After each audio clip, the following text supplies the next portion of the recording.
शांत समुद्र कधी एक स्ट्रॉंग सेलर किंवा नावारा बनवू नाही शकत. त्याच्यासाठी लागते तर खूप जास्त हार्ड वेव्स, खूप जास्त अशांतता लागते समुद्रात. कारण जर आपण विकस राहिलो आणि आपली जर खूप जास्त काही त्याच्यात समुद्रात अडचण आली नाही, तर मग आपण काय नॉर्मल एखादी जसं व्यक्ती जगून घेते तसंच आपण सुद्धा जगून घेऊ. मग आपण स्ट्रॉंग कसे होणार, आपण करेज कसे दाखवू शकणार?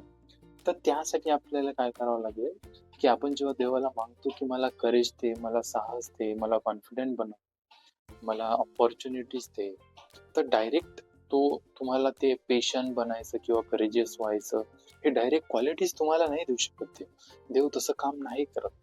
तो काय करते, तर तुम्हाला अपॉर्च्युनिटीज देते ज्यामध्ये तुम्ही करेजियस होऊ शकता, ज्यामध्ये तुम्ही आपलं करेज दाखवू शकता, ज्यामध्ये तुम्ही पेशन्स दाखवू शकता, स्ट्रॉंग होऊ शकता.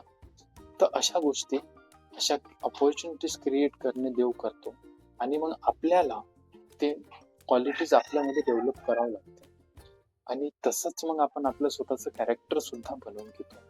आणि प्रत्येक अजून एक गोष्ट लक्षात घेतली म्हणलं तर असं की आपणच आपले लिमिट्स डिफाईन करू शकतो. म्हणजे ही आपली लिमिट आहे, हे फक्त आणि फक्त आपणच डिफाईन करतो. कारण we have the choice to determine what you want to believe. आणि आपण जे बिलीव्ह करतो, आपण जे विचार करतो, तेच आपण बनून जातो. हेच म्हणूनच आपले म्हणलं आहे की we are the limits we choose to. म्हणून कधीच आपल्या लिमिट्स अशा नाही ठेवायच्या छोट्या.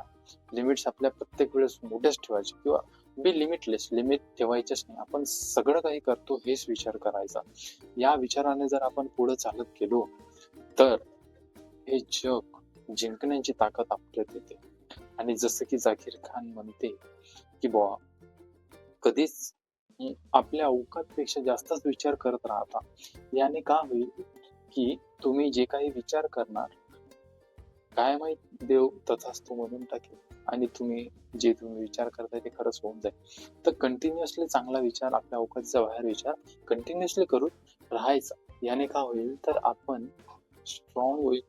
त्यानंतर आपल्या ऍक्च्युअल मध्ये जे आपण बिलीव्ह करतो ते बनणं सुरू होऊन जाईल. सो करा चांगला विचार. बेस्ट विशेस.